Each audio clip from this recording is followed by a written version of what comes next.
Now that you have your ResMed AirFit F30 full face mask, you probably can't wait to try it on.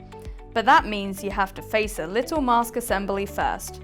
Don't worry, with the simple design of this mask, you'll have it on in a snap. Take the frame, which is still attached to the headgear at the top, and place the cushion under your nose. Make sure it sits comfortably on your face and make sure the ResMed logo is facing up on the upper headgear and pull it over your head.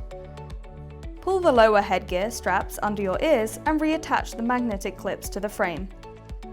Undo the fasteners at the top of the frame and pull them outwards to tighten your headgear. Do the same thing to tighten the straps at the bottom of the frame. Then, take the end of your CPAP tubing and connect it to the mask elbow and connect the elbow to the frame with a click. If the straps are too close to the frame, pull the strap at the top of the head upwards to adjust it. And voila! Your mask is on and assembled. Feel free to do your best Darth Vader impression, read, or go straight to sleep.